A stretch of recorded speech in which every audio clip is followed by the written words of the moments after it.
All right, it's 5:30. I'll call the meeting to order. We have an agenda circulated. Actually, sorry, I'll back up. I'd like to start by acknowledging that this meeting is respectfully held on the traditional territory of Sycamore First Nation, on whose land we live, work, and play. We have an agenda circulated. Would somebody like to move adoption? Move. Seconder? Second. All in favor? And that's carried. We have the minutes from December 8th for adoption. Seconder? All in favor? And that's carried. For bylaws, we have 4.1, the OCP amendment. And that is for adoption. Move to adopt. Seconder? Any discussion? All in favor? And that is carried. Delegations will go straight to the public library. Come on up.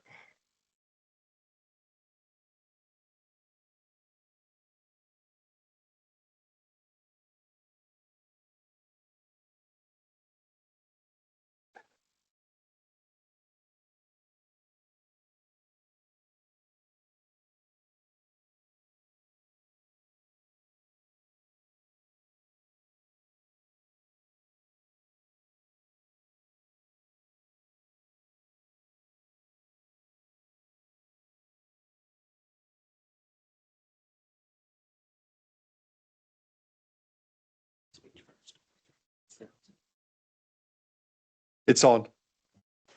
Good evening, Your Worship, councillors and administrative staff. My name is Janet Smith. I've been the chair of the Public Library since 2019. Thank you for inviting us to present our 2026 budget for the Vanderhoof Public Library. We have had a good range of activities this past year and plan on offering many again this year.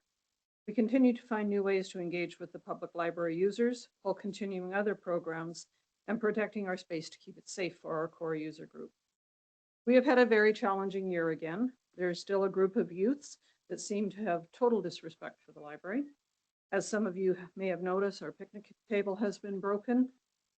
There is still food being snuck into the library, shoved into books, and damaging our property. Some of these youths have been banned permanently and some temporarily. The public washrooms have had to be locked again due to drug use and illegal activities. Jennifer intercepted some drug use and found a quantity of cocaine in the public washroom. The RCMP were called and they have taken those drugs into their possession. Our staff has been stretched extremely thin while trying to keep a safe environment for the public. Security is potentially going to have to be. We are considering the use of security personnel, a strategy that has proved useful in the past to keep our space safe. We're hoping we don't have to. Go ahead. Good evening, Mayor Moutre, councillors and staff. My name is Gochi Ozal. I've been board member and the treasurer with the library since 2023. Tonight, I wanted to, just knowing that there's no one more acutely aware of the fiscal challenges that lie ahead, I want to use the opportunity to provide a bit broader overview of the finances at the library. So the library's break-even point is currently around $280,000. 70% of that roughly comes from municipal grants. Our ask for that break-even has been around $185,000, and the district staff have not been advised of this yet, but we will be revising that request to $165,000 upon further scrutiny of the numbers. And while that translates to an 11% decrease, that is a pure coincidence, however symbolic. Just providing some information for your budget deliberations, we generally expect around $50,000 to $60,000 from the province. $180,000 to $200,000 has been provided by the province as a one-time enhancement grant to date. And we generally get around $5,000 to $10,000 in operational revenue. And that's based on the last 7-8 years. Our reserves, we the board has decided to keep 192,000 for a one-year operational reserve. That number has not changed since 2018, 2019. The board has had to resort to using those reserves for a total of 70,000 in the past between the years of 2019 to 2021. And that has been from the book reserves that used to exist at the time and not the one-year operational reserve. So that we have kept that 192,000 through the years, not necessarily contributing in or taking out of those reserves, not touching it at all. The use of these reserves, the 70,000, coincides with the in-kind subsidy change that happened for the municipal building that's in use. So the cash amount of that grant was adjusted within those years, getting reduced, and that's why the reserves have to be used. Without the use of those reserves and the one-time enhancement grant that came from the province, we are at an accumulated deficit of 160,000 since 2019. So we have currently gotten ourselves to 96,000 accumulated surplus thanks to the use of those reserves and the enhancement grant. And we're expecting to finish 2025 with a $30,000 deficit, which we had expected, given that we had adjusted our request last budget request. And that brings us to an overall accumulated surplus of 60,000. With our revised ask that we will communicate as a board to district staff, we will likely have around a $30,000 accumulated surplus come next year. What that means is that the enhancement grant that was provided by the province hasn't necessarily been used to enhance the library or its services, but to subsidize its operations. So I hope that provides a bit of food for thought for budget deliberations, and I will end it there, unless you have any questions for me.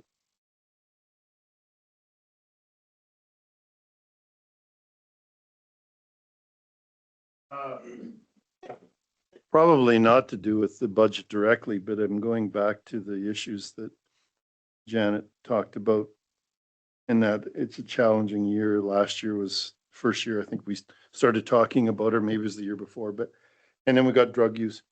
Have you sourced out security yet? Or is that something that our District of Vanderhoof staff and you should be taking a look at? Like, how do we move forward? We have sourced out. We did have security for an extended period of time last year. Yeah. It worked very, very well. Okay. And then we thought we'd try it without again. Worked for a while, and then it's slowly gone downhill. So that's why it's, again, in the offing, whether we need to use it or not. As I say, it's not every person that walks into that building, but it's, as I say, it's a group that seems to have total disrespect, where they will come in with fried chicken, shove it in a book, close the book, and put it back on the shelf. Basically, they've ruined that book. They will sneak in an orange pop and just suddenly it gets spilt all over the carpet, which, as any of you know, whoever has had orange pop on anything, you never get it out. So just things like that, just total disrespect. So that's what we're dealing with. And as I say, our staff has been stretched extremely thin because when they're policing, they're not having a chance to actually do their own work. So that's why security is potentially going to be used again. I mean, we hope not, but. Follow up? Follow-up question, Janet. When you brought security in, was it full-time during the opening hours? And then how long did you use it for? Did you use it for a month, 6 months? I have to defer to Jennifer for exact time. Was it 4 hours a day? Yeah, we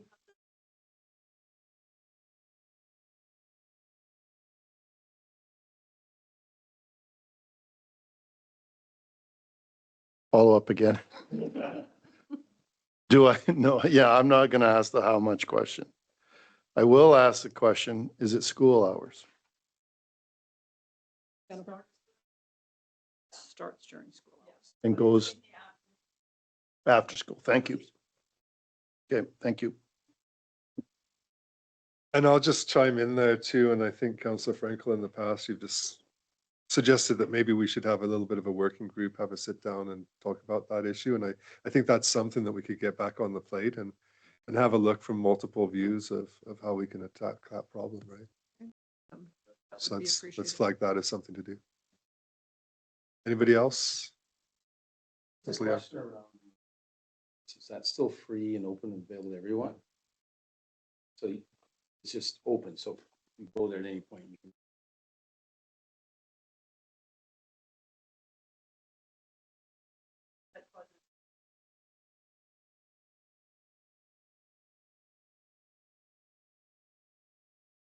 Anybody else?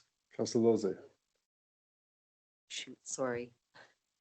Yeah, so so back to the Wi-Fi issue in the games, like, is it typically the games and the Wi-Fi that are acting? It's, I don't think it's anything specific, is it? It's Is it the just- games?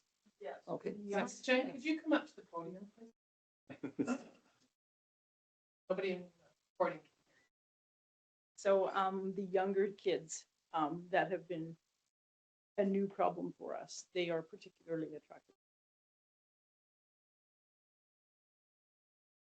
yeah, no, I think it'd be good to sit down and come up with some Mhm. policies that we can all get behind. Support that. Yeah. Thank you. Because the one thing that we noticed last year when this was taking, or a year and a bit ago, when it started, was we were losing our core users. They were not Mhm. feeling safe to come into the library. So we worked hard to get it to the point where that core user group is feeling more comfortable. And we don't want to lose that again. Any other questions? I'm just going to go We'll through hand the it straight back to you. Yeah. Okay, so we're just going to go through our presentation. I believe you've all seen it, but I am going to go through it. I won't go through it fast. I won't go through it slow. If there's anything you want to see, let me know, please. And I'm not going to read everything either. I'm sure that you can all read what's up on the screen. Thank you.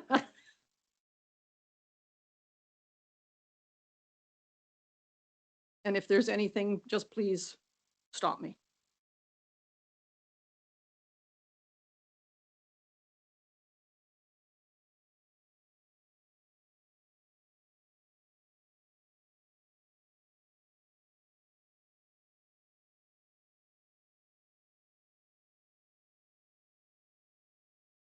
Sorry. When you say community partner, are they using the facility or? Jennifer? Hi, Jennifer. Yeah. Come on up again. We do events together, all of these, or they help us in some way. Okay. Yeah. Awesome. Or we help them.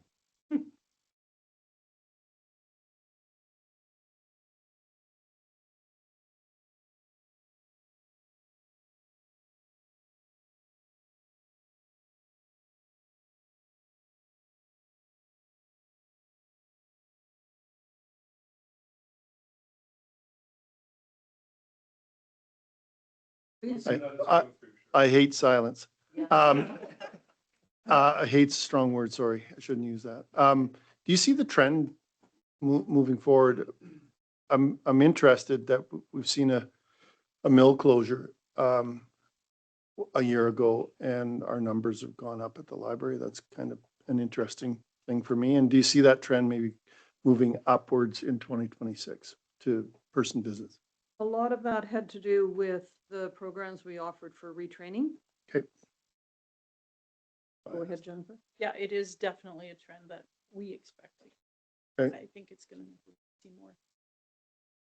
Thank you. Sure.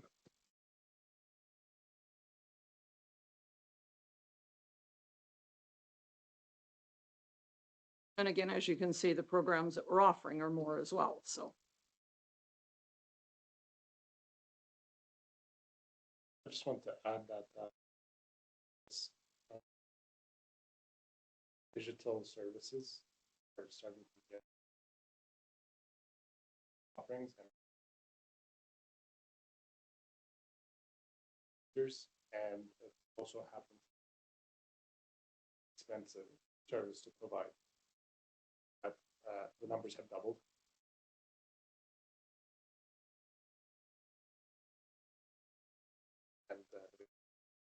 And we expect that trend to continue. So with the Hoopla, because I tried to use it on the weekend and I was told that I couldn't use it because the library has limited its Hoopla circulation, I guess. So you limit how many items can be circulated through Hoopla, is that right? Yeah, so Hoopla charges up to $5 a book checkout. That's what we're paying. So we were paying upwards of 2,000, sometimes more each month for Hoopla. And we didn't have the funds for that. So we had to come back and say, scale it down to books that are worth up to $3.99. So we don't have full access of Hoopla any longer. Oh, Also, we've asked them to limit the usage to patron. Each patron gets 4 checkouts. So we have seen a lot of disappointed people, but $20 a month. okay, okay. Yeah, no, that's. And it all was right. also to the point where people would take possibly 10 books out and have no intention on reading Right, all of them. yes, yeah. So it made people more aware, what do you actually want to yeah, read? So yeah. that was for their benefit, if you Right. want to call it a benefit, but it makes everybody a little bit more aware that it may be free to them, but it's not. Yeah, yeah, so 4 items in it, yeah, okay, so, but you, like, I couldn't take something out and I hadn't taken anything at all. Yeah. So it must be just the limit. The limit. Okay, got it, all right, Yeah. good. Yeah, no, that's fine.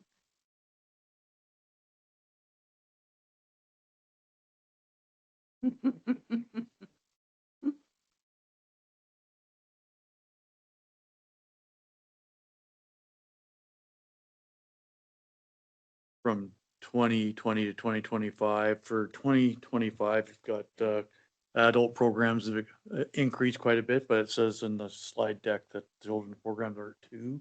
Is that a typo? That's a typo. Okay, okay. Yes, I'm like, whoo. I'm sorry. Yes, there's a lot more than Okay, two. A lot more. I just want to get that clarified. Thank you. What was the actual number? If the bar says about 3,500, I'm just, Yeah. Yeah, I would think that's what, yeah. okay. About the same Yep. thing they- It's also looked at.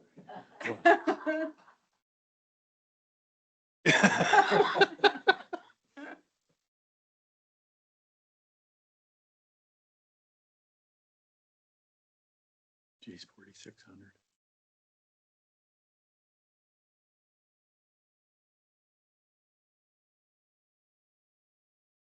Is there something you wanted, Councillor Frankel? Back a slide?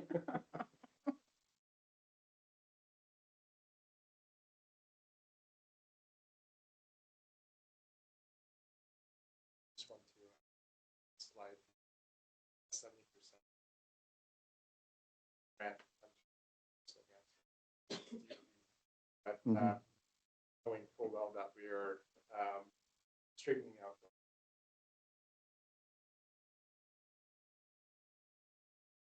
A good opportunity. Funding option. Next fiscal.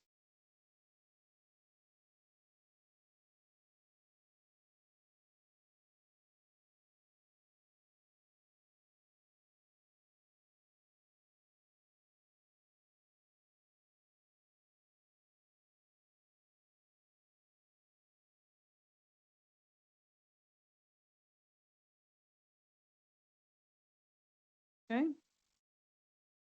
Yep, yep.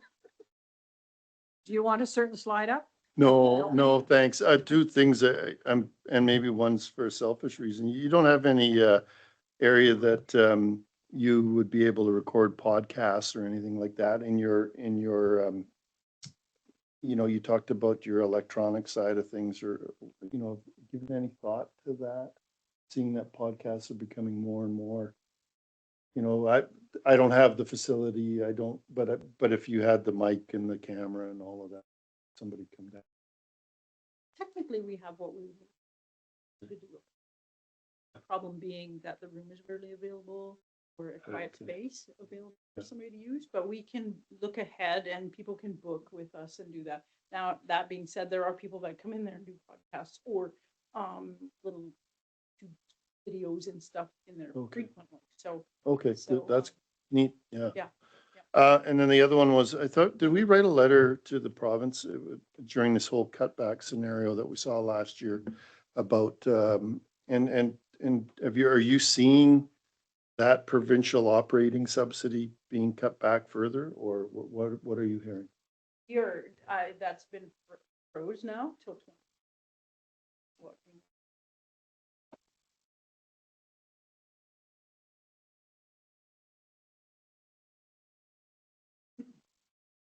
Reached my 10.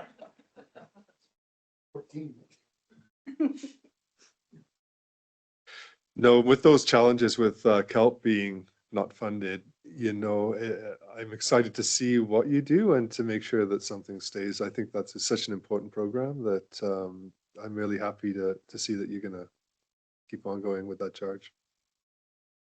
Jennifer has been very instrumental in working around different problems that has been propped in her lap over and over and over again. So really appreciate everything that she's done. Her whole staff has just been amazing, where all the summer grant for the student, she worked around that to make that work. And without kelp, she made that work. So Yeah.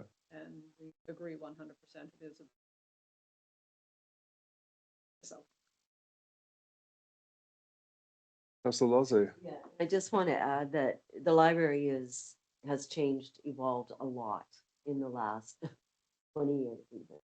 And it's really nice to see how you're responding, you know, for example, the Library of Things that you started and it just makes sense now, and particularly when we're in a downturn in our community with the, you know, the mill shutting down.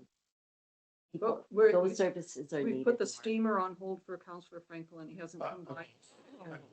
I bought my own, so Oh, It I can bring jelly down. Oh. I can. Yeah, Got lots. no, it's really good. And I sure appreciate all that. Awesome. Any other questions? Thank you so much. That was a Thank you. really good presentation and it's really good to get informed and we really appreciate the service that you provide and it makes our town a better place to be. Thank you very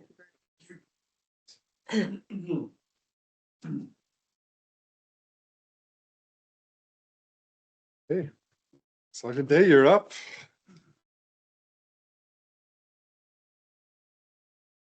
Screen. Just get this screen.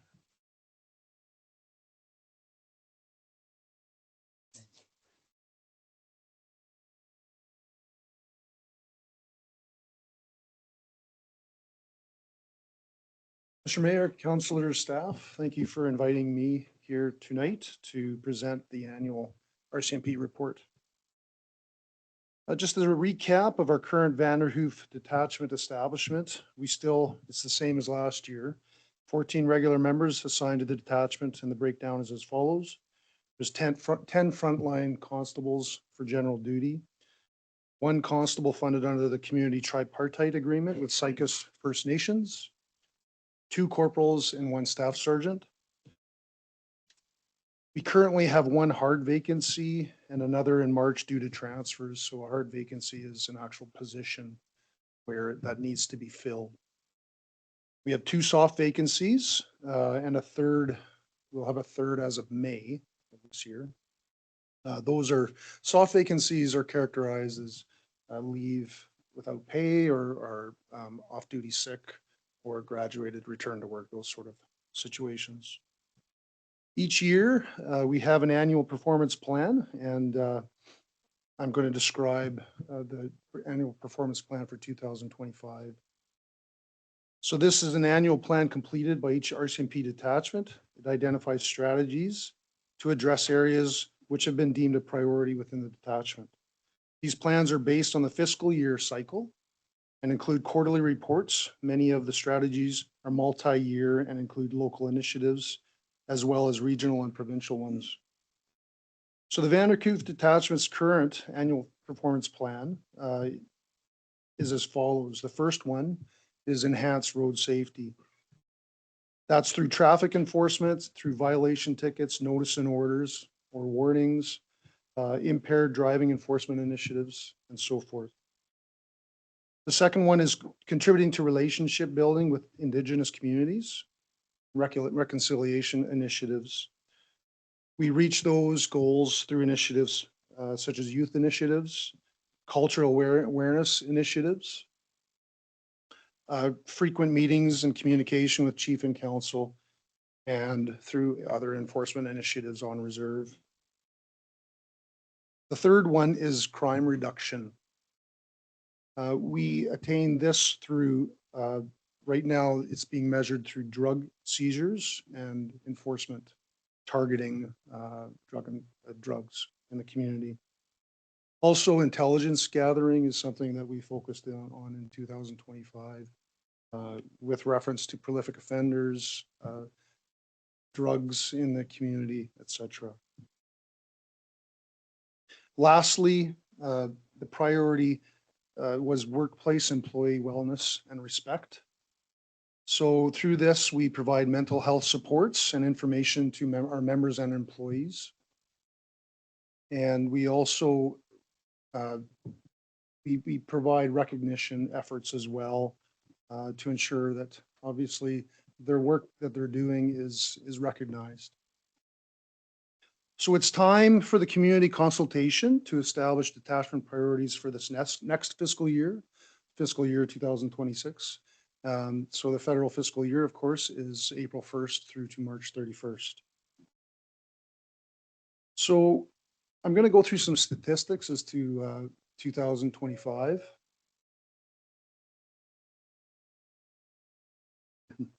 So the Vanderhoof Criminal Code caseload or file load, as well as total file load calls for service is the first graph you see. I don't know if you see it? Okay.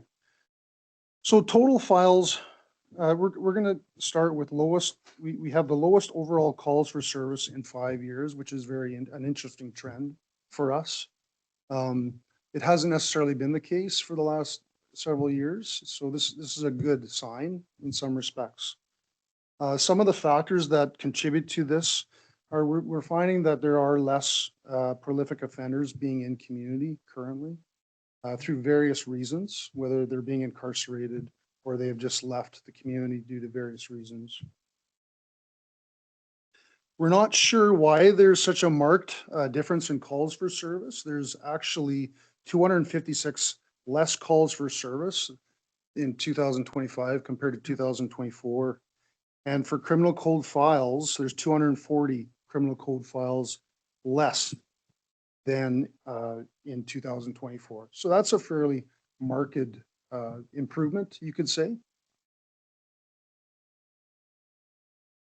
The next graph is a year-over-year comparison with regards to crime types. So some of the notables on this graph are assaults are down from 2024 levels.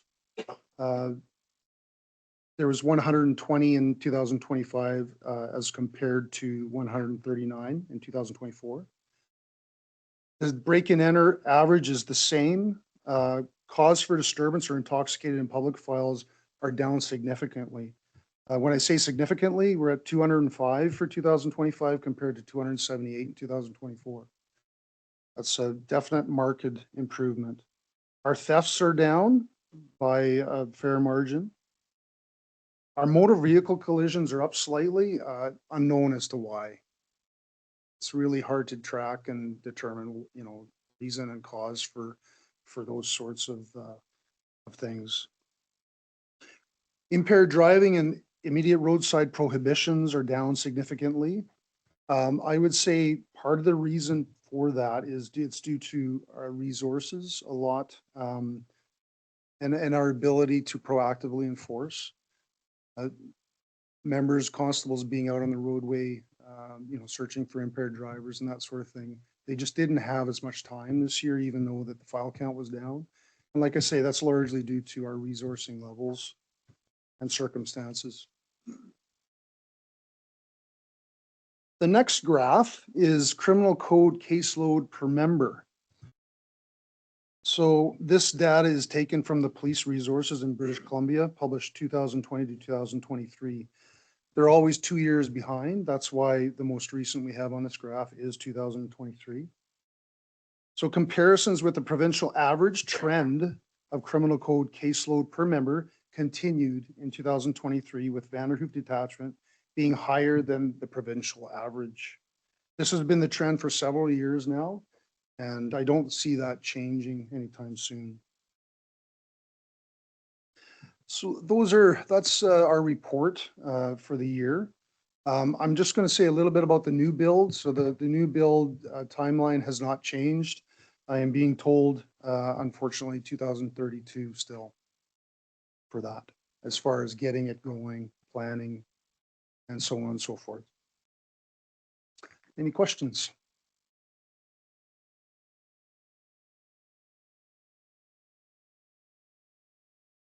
So I was just looking at the caseload per member here. Would this be a really good rationale to forward to say you need another member? At least another member to be, living here and working here?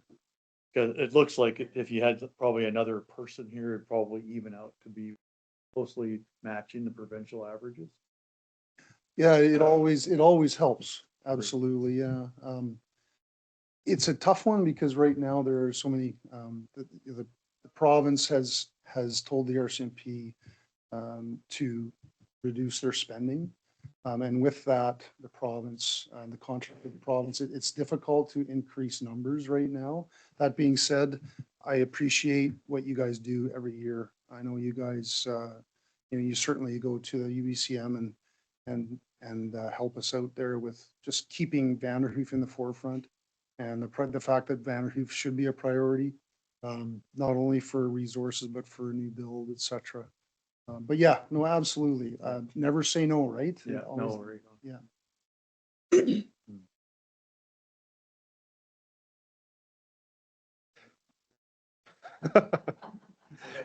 On the build, though, know that we will be definitely, both issues, but definitely the new build, we'll be keeping the province's feet to the fire and RCMP's feet to the fire to make sure that 2032 is not an acceptable timeline period. And so we need to move beyond that, and we'll be doing everything we can to make that happen. And I just want to thank you for continuing to give us this data, because every time we go down to have that current data and be able to show what's been happening over the past 5 years, 10 years, whatever, to show the disparity in the numbers in terms of what goes on throughout the province. That's really helpful for us. I mean, obviously it hasn't translated into getting what we've all been asking for each year, and that's more members here or a new detachment, but at least we have the data, we have the proof, the evidence to say, Yeah. look at this, well, why we need it. So Right. appreciate you coming and sharing that with us and keeping those lines of communication open. Without this data, we're never going to get any further. I don't. No, thanks for that. And one thing I didn't mention that I should have is overall trends seem to be similar with other detachments. So even though some of our file loads down, well, so are other detachments file loads down. So we are still, when it comes to averaging out, we're still above the provincial averages. So. Yeah.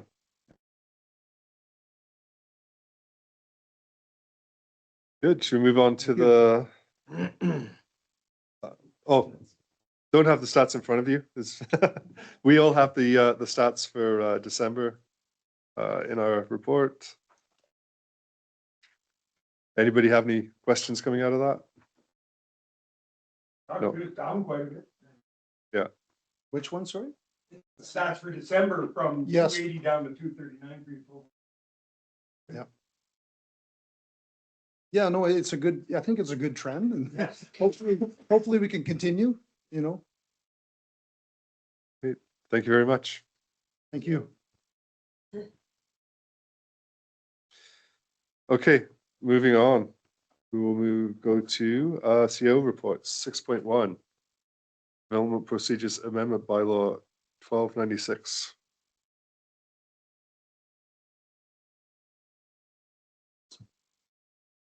That's me. Williams? Yeah. Okay. Thank you, Mr. Mayor. This is the Development Procedures Amendment, just to add development permits to be able to be issued by council. It was, I guess, an oversight in the old bylaw. So this is just to rectify that. I'll move that. Seconder? Any discussion? Yeah. All in favor? It's carried. 6.2 Fees Bylaw. So our fees bylaw is from 1993 and hasn't been updated. It's been added to, but the costs haven't been updated. So this bylaw is to bring those fees, the finance fees and administration fees that come from other bylaws like planning and development applications. None of those costs have risen since the bylaws were adopted. So the plan with this bylaw is the start of a consolidated fees bylaw. So new schedules will be added as we do them. For example, the arena fees, the VTCC fees, and then a review of our development fees, which are really, really, really low from, you know, from when they were adopted 1996, some of them. So this is the first bylaw, but it's out to get the financial fees up to date so finance can start working with them. And it's for 3 readings. 3 readings. Second. Any discussion? All in favor? That's carried. 6.3 Van Hoof Flying Club License of Occupation. So this is just a renewal of the club's license of occupation on the building at the airport, and it's been reviewed by the Flying Club's board and staff, and it is here for council's approval. You have a recommendation there? Somebody want to move it? Seconder? Second. Any discussion? All in favor? That's carried. 6.4 Inclusive Playground Request. This is from a September council meeting where Bobby Johnson presented asking for council's support to develop an accessible playground. And she did have a request in her application, but she didn't put it in her presentation at the meeting, so it was kind of missed. So this is just to approve it in principle so that the group can go and apply for grants for the accessible playground and then work with staff on a location. I'll move the recommendation. Seconder? Any discussion? All in favor? Carried. Okay, 7.1 Building Permits. Does anybody have any questions for Ben?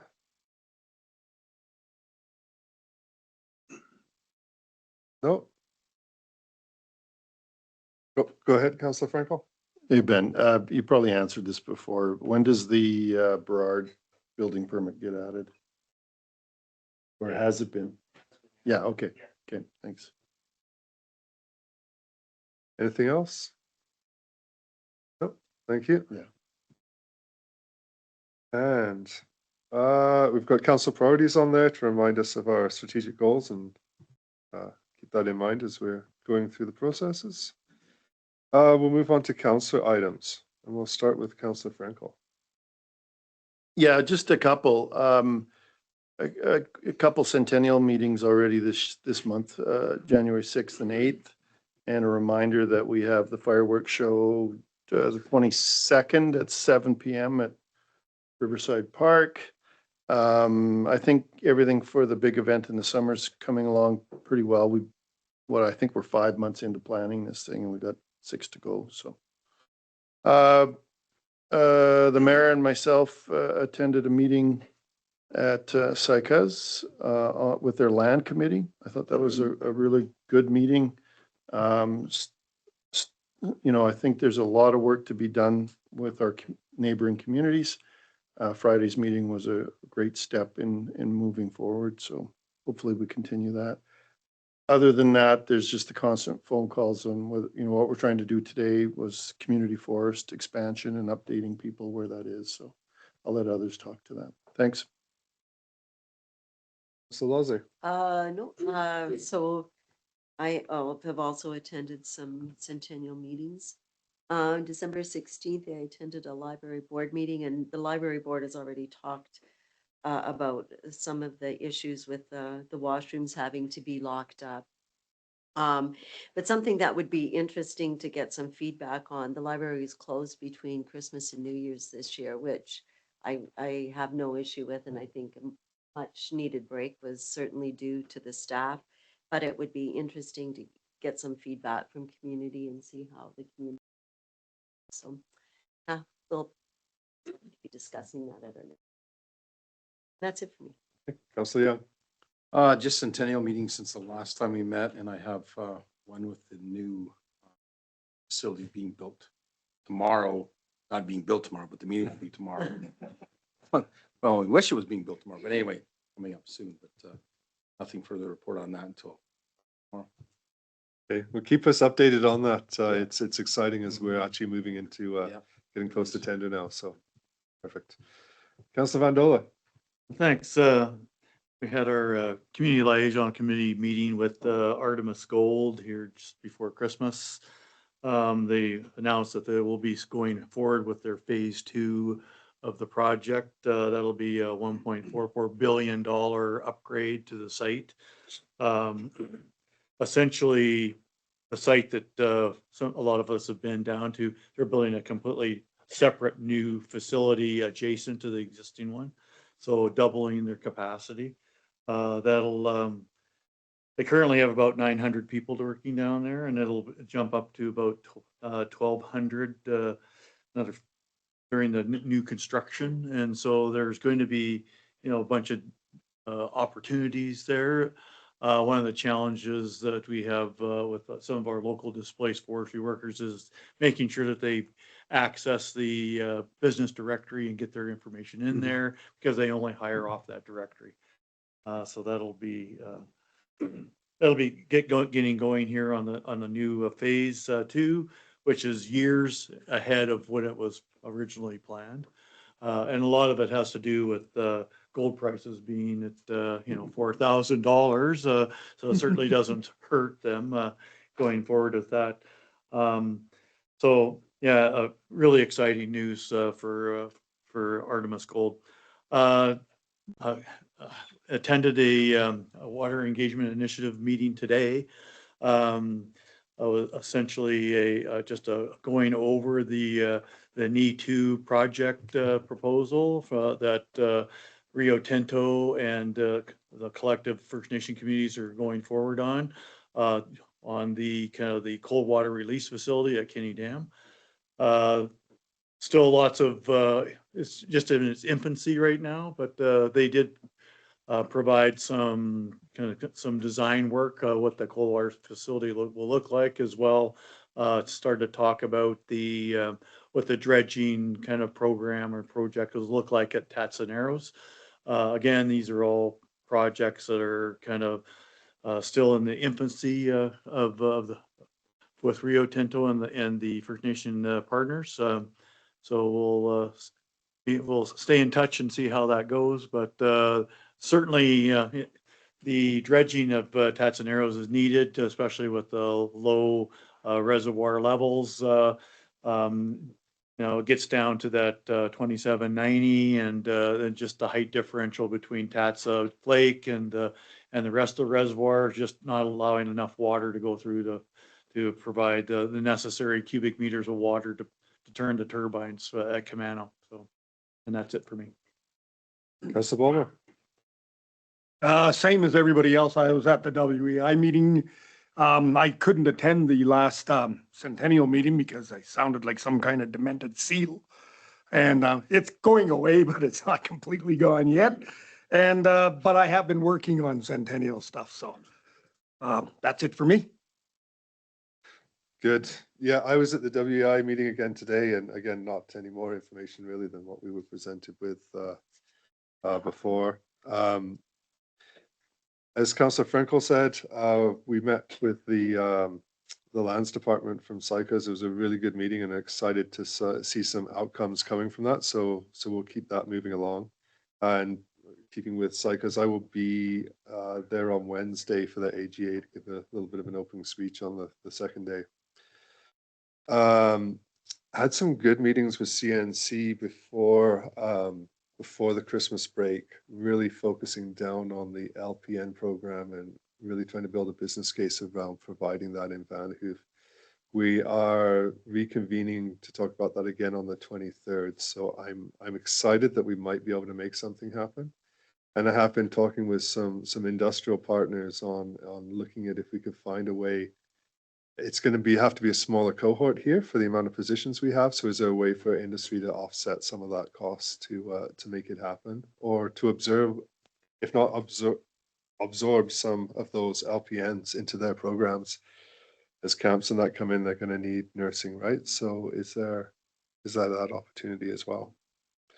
Natural Resources Forum next week is going to be a busy one. I got a bunch of meetings set up already. I'm working on some others. So next week will be a busy week as we come out of the holiday season and get back to work.